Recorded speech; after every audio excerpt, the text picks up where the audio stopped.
সকল গুরুজনদের প্রণাম, ছোটদের ভালোবাসা জানিয়ে আজকের ব্লগটা স্টার্ট করছি। তো ভিডিও শুরুর কিছু ক্লিপিংস দেখে বুঝতেই পেরেছেন আজকে আমি দেখাতে চলেছি একটা রান্নার রেসিপি। নাম হলো মাশরুম মশালা। সবার আগে আমি আমুলের ওই যে 5 টাকার বাটারগুলো সেটাকে মেল্ট করে নিয়েছি। তার সাথে মাশরুম কেটে ধুয়ে ভালো করে পরিষ্কার করে দিয়েছিলাম 1 টিস্পুন হলুদ গুঁড়ো, 1 টিস্পুন কাশ্মীরি লঙ্কার গুঁড়ো, 1 টিস্পুন গরম মশলা, সাথে স্বাদ মতো নুন আর ওই মেল্টেড বাটার। তারপর মাশরুমটাকে খুব ভালো করে মেখে কিছুক্ষণের জন্য রেখে দিয়েছিলাম। ওইদিকে টমেটোর পেস্ট রেডি করছিলাম। আমি একটা গোটা টমেটো ইউজ করেছি, সাথে 10-12টা কাজু বাদাম একটু জল দিয়ে বেটে নিয়েছিলাম। তারপর কড়াইটা গরম করে তার মধ্যে আমি সর্ষের তেল দিয়ে দিয়েছিলাম। তারপর যতক্ষণে তেলটা গরম হলো, গরম হওয়ার পরেই আমি ওর মধ্যে গোটা জিরে ফোড়ন হিসাবে দিয়েছিলাম। বেশ খানিকক্ষণ নাড়াচাড়া করার পর কুচিয়ে রাখা পেঁয়াজ আর কুচিয়ে রাখা লঙ্কা সেটা ওই তেলের মধ্যে জিরেটার সাথে খুব ভালো করে মিশিয়ে অল্প একটু নুন দিয়ে বেশ অনেকক্ষণ নাড়াচাড়া করার পর যখন দেখব পেঁয়াজটা এরকম গোল্ডেন হচ্ছে, তখন তার মধ্যে আমি 1 টিস্পুন আদা রসুনের পেস্ট দিয়ে দেবো। তারপর আদা রসুনের কাঁচা গন্ধটা যতক্ষণ না যাচ্ছে ততক্ষণ ভালো করে ওটা কষাবো।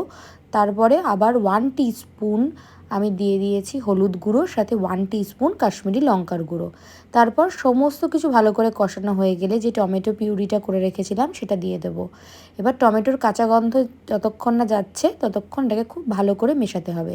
তারপর গ্যাসের ফ্লেমটাকে লো করে তার মধ্যে ওই কাজুর পেস্টটা ভালো করে নাড়াচাড়া করার পর ওর মধ্যে 1 টিস্পুন ধনের গুঁড়ো এবং 1 টিস্পুন গোলমরিচের গুঁড়ো দিয়ে আবারও খুব ভালো করে মশলাটাকে কষিয়ে নিতে হবে।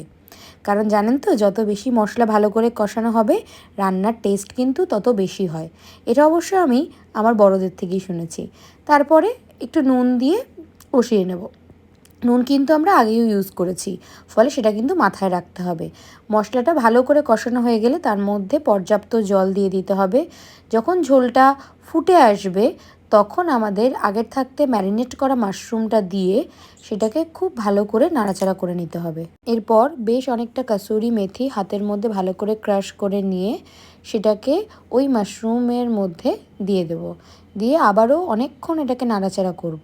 তারপর যখন দেখব সবটা খুব ভালোভাবে মিশে গেছে তখন একটা ঢাকনা দিয়ে গ্যাসের ফ্লেমটাকে মিডিয়ামে রেখে এটাকে চাপা দিয়ে দেব। তারপর 3-4 মিনিট বাদে ঢাকনাটা খুলে যখন দেখবেন তখন দেখবেন অলরেডি কিন্তু এটা ফুটছে এবং ঝোলটা কিন্তু বেশ অনেকটাই গাঢ় হয়ে এসছে। এমন পর্যায়ে এর মধ্যে আগে থাকতে কুচিয়ে রাখা ধনেপাতা দিয়ে দিতে হবে। দিয়ে আবারও পুরো বিষয়টাকে খুব ভালো করে মিশিয়ে নিতে হবে।